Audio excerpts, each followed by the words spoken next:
Hello student, welcome to our classes. आप जैसे यहाँ देख पा रहे हैं कि हम स्टार्ट करने वाले हैं केमिस्ट्री क्लास 11th को। और इसमें हम सबसे पहले देखेंगे जो चैप्टर 1 है उसको देखेंगे। ठीक है, तो चैप्टर 1 का जो हमारा नाम है वो है रसायन विज्ञान की कुछ मूल अवधारणाएं। ठीक है, तो इस चैप्टर को देखेंगे। और इसी तरह से आप चाहे 11th हो या 12th हो, साइंस के किसी भी सब्जेक्ट में आपको प्रॉब्लम है तो आप अपनी पढ़ाई को बेहतर बनाने के लिए आप हमारे चैनल के साथ जुड़ सकते हैं।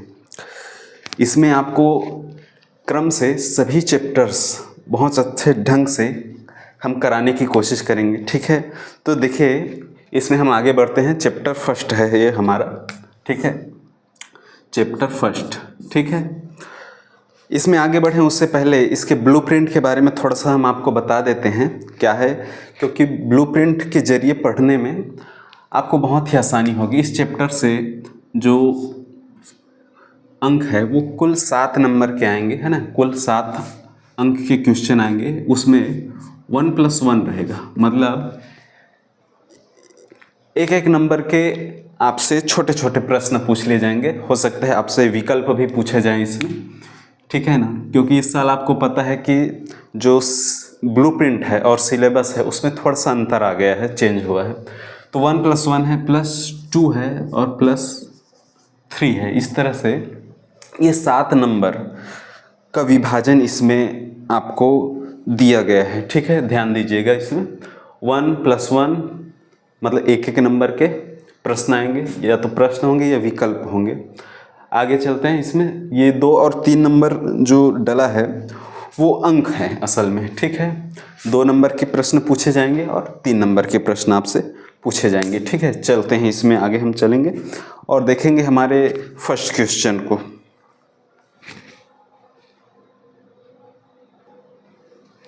देखिए पहला क्वेश्चन जो है वो दिया गया है हमें, द्रव्यमान संरक्षण का नियम लिखिए। ठीक है, तो द्रव्यमान संरक्षण का नियम क्या होता है इसके बारे में बात करेंगे। देखिए क्या है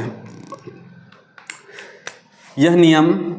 सन 1744 में लेवोजियर नामक रसायनज्ञ ने दिया था। ठीक है, तो इस नियम को देने वाले जो साइंटिस्ट हैं उनका नाम है लेवोजियर। एक बात जो आपको लेवोजियर के बारे में ज्ञात होनी चाहिए वो मैं आपको बता देता हूँ।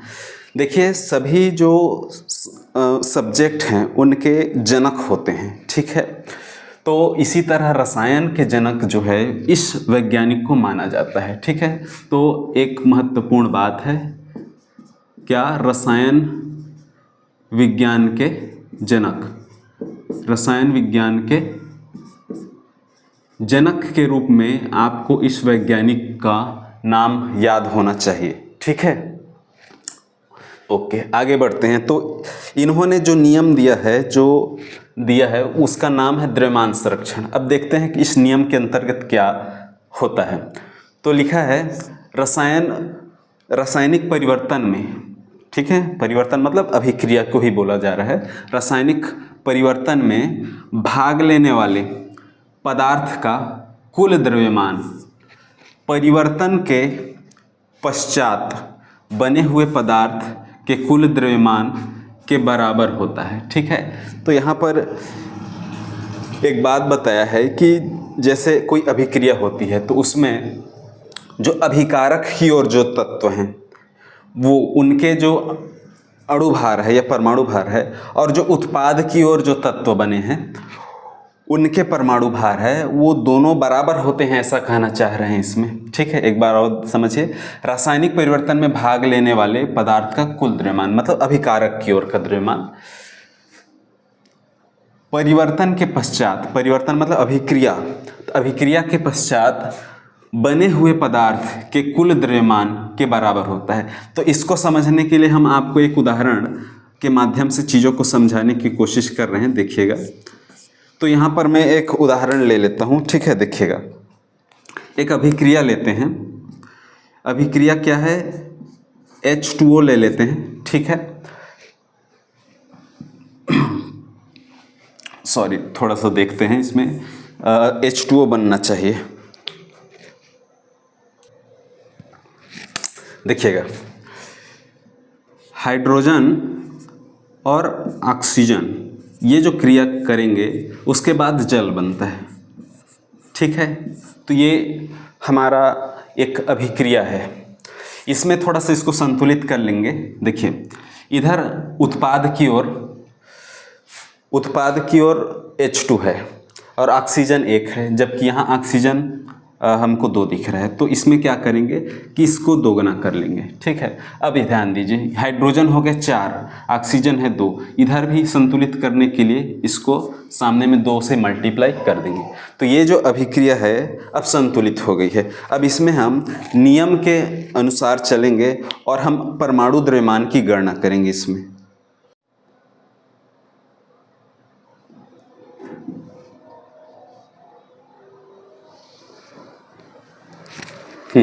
तो हम बात कर रहे थे यहाँ पर एक समीकरण की। देखिए यहाँ पर, अब इसमें हम इसके जो द्रव्यमान है उसकी गणना करते हैं। देखिएगा, यहाँ पर जो हाइड्रोजन है वो हमें 4 नज़र आ रहे हैं, ठीक है, ध्यान दीजिए 4H। और यहाँ पर जो ऑक्सीजन है वो हमें 2 नज़र आ रहे हैं, इस तरह से।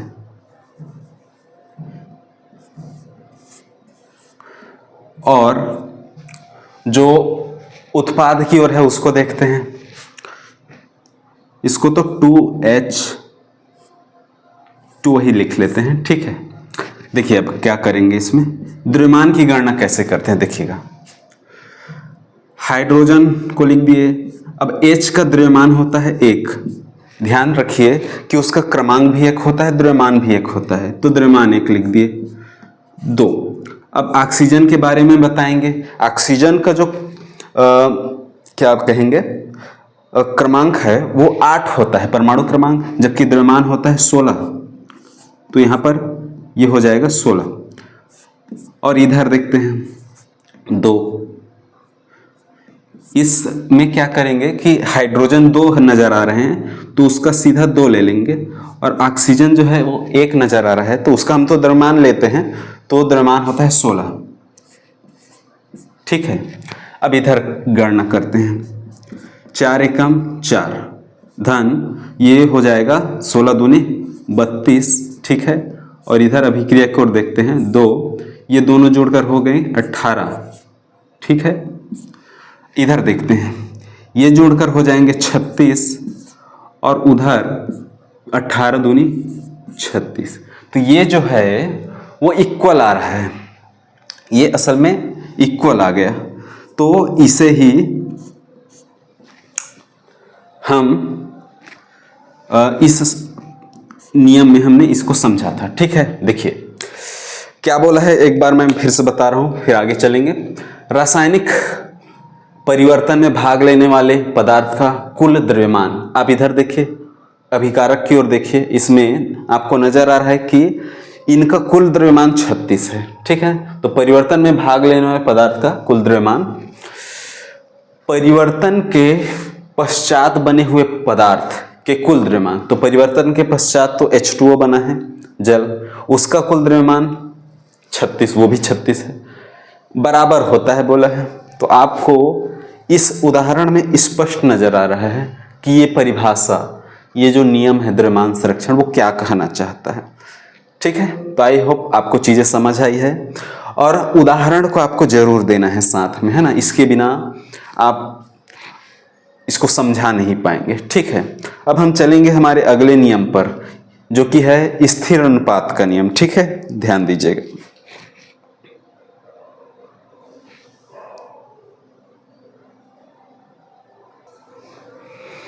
देखिए नेक्स्ट क्वेश्चन को डिस्कस करते हैं। ये हमारा जो दूसरा क्वेश्चन है उसमें लिखा है स्थिर अनुपात का नियम लिखिए, ठीक है। तो स्थिर अनुपात का नियम लिखना है, इसमें क्या समझाया है वो देखते हैं। यह नियम सन 1799 में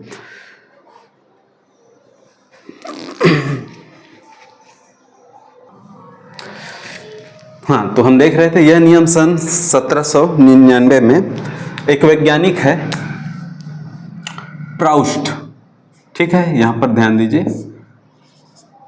प्राउस्ट नाम है, साइंटिस्ट हैं, उन्होंने ये नियम दिया है। ठीक है, तो देखिए क्या लिखा है।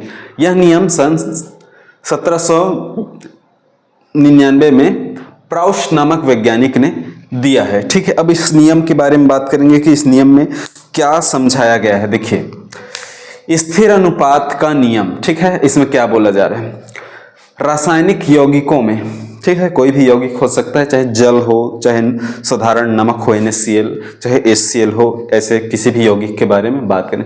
यौगिक का मतलब समझ लीजिए, यहाँ पर जैसे कि HCl यौगिक है, NaCl यौगिक है, या H2O यौगिक है, इसको यौगिक कहते हैं। ठीक है, मतलब ऐसा पदार्थ जिसमें 2 या 3 तत्व आपस में जुड़े हुए हों, उसको यौगिक कहते हैं। ठीक है, तो देखते हैं क्या है। रासायनिक यौगिक में उनके अवयवी तत्व भार की दृष्टि से हमेशा एक निश्चित अनुपात में रहते हैं। ठीक है, तो इन यौगिकों में यदि हम उसके परमाणु भार को देखें तो हमेशा एक निश्चित अनुपात में रहते हैं, बोला है।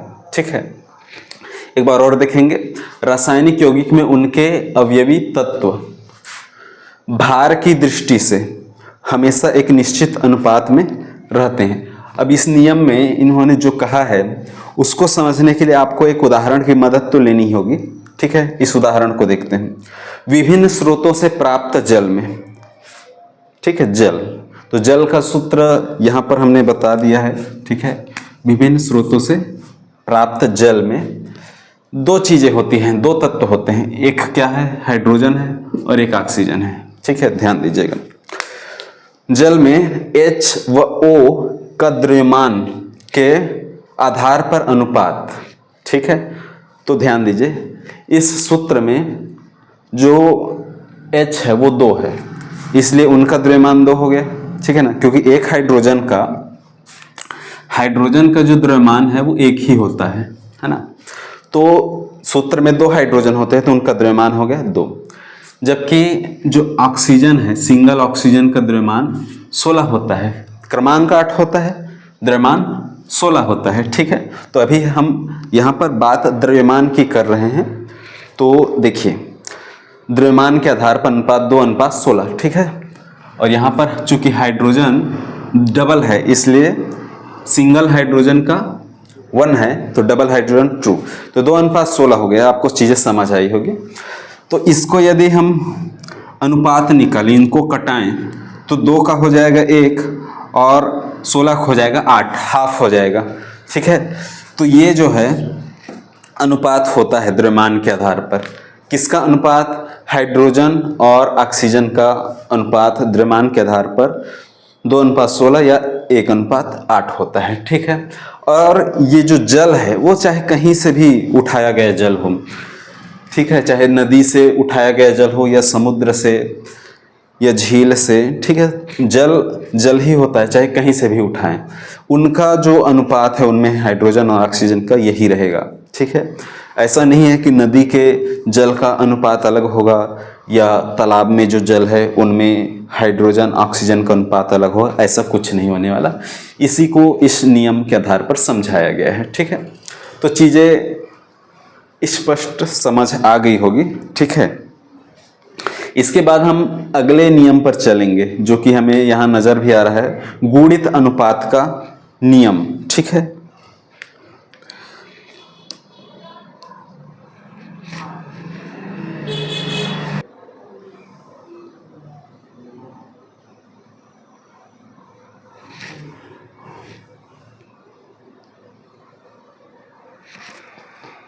चलिए ध्यान दीजिएगा।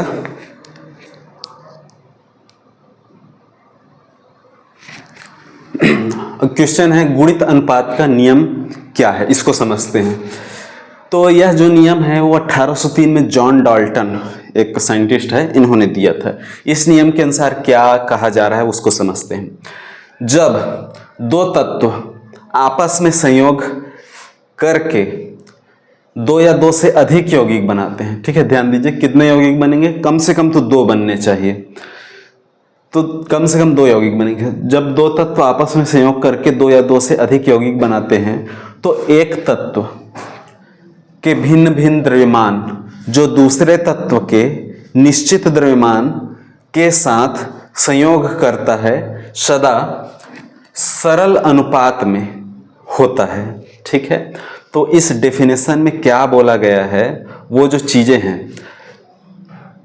वो आपको उदाहरण के बिना समझ नहीं आ पाएगी। ठीक है, तो देखिए एक उदाहरण लेते हैं। यहां पर बताया भी गया है H तथा O मतलब हाइड्रोजन और ऑक्सीजन आपस में संयोग करके या सहयोग करके, ठीक है, आप इसको संयोग भी लिख सकते हैं। देखिए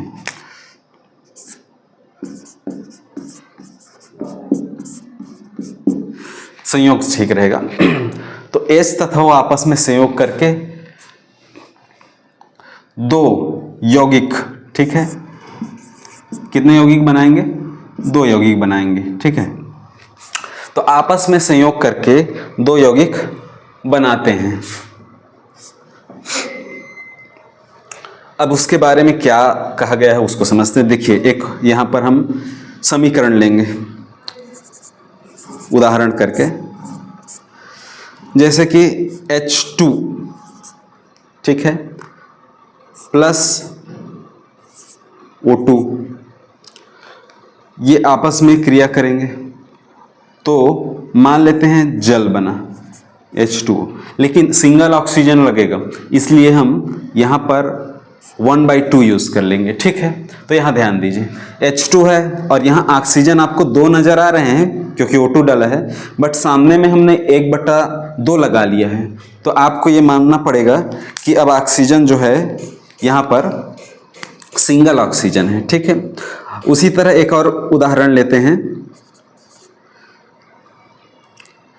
H2 प्लस O2, ठीक है, और ये मिलकर बनाएंगे H2O2, इसको कहते हैं हाइड्रोजन परऑक्साइड। ठीक है, तो इन दोनों यौगिकों में अब हम बात करेंगे। देखिए क्या बात करनी है दोनों यौगिकों में।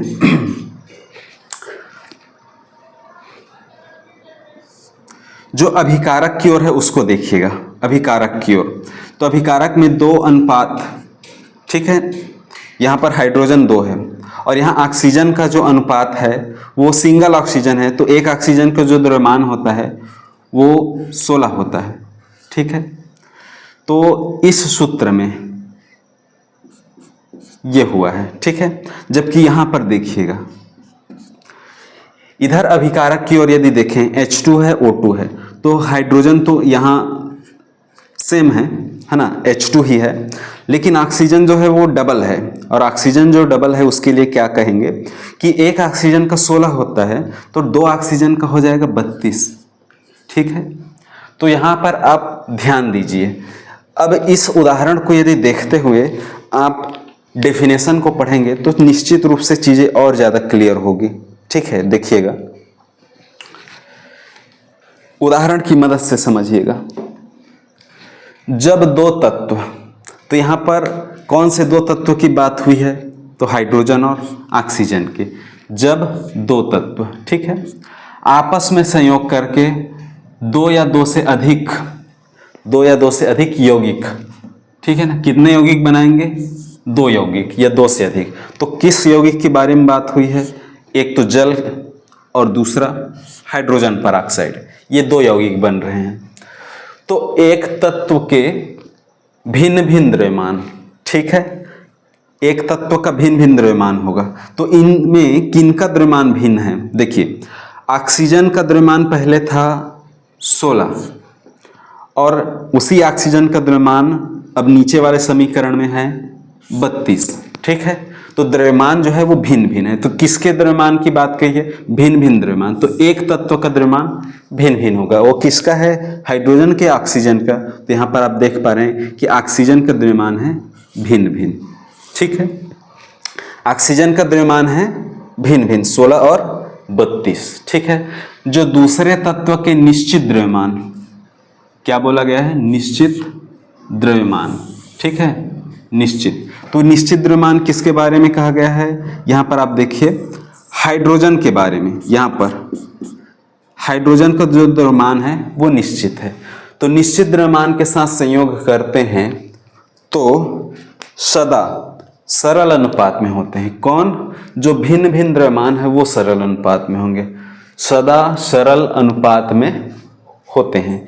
कौन सदा सरल अनुपात में होते हैं? जो भिन्न भिन्न द्रव्यमान है। देखिए यहाँ पर 16 द्रव्यमान है, यहाँ 32 है, तो क्या हम 16 और 32 का यदि अनुपात निकालें तो क्या वो सरल नहीं होगा?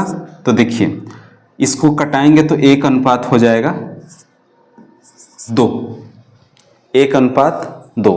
तो इसे ही कहा जाता है सरल अनुपात। सरल अनुपात का मतलब है कि वो पूर्णतः एक दूसरे से कट जाए, ठीक है। ऐसा नहीं होगा कि उसको कटा रहे हैं और पूरी तरह से कट नहीं रहा है, दशमलव में आ गया, इस तरह का नहीं होगा। जब पूरी तरह से कट जाए तो उसको ही कहते हैं सरल अनुपात।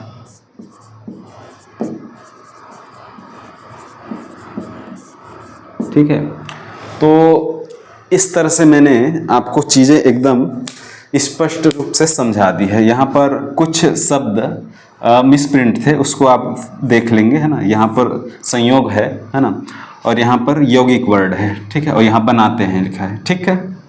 ओके, नेक्स्ट क्वेश्चन पर चलेंगे और आप इसको अच्छे से रिवीजन करिए। बहुत ही अच्छे ढंग से मैंने आपको समझाया है इसको।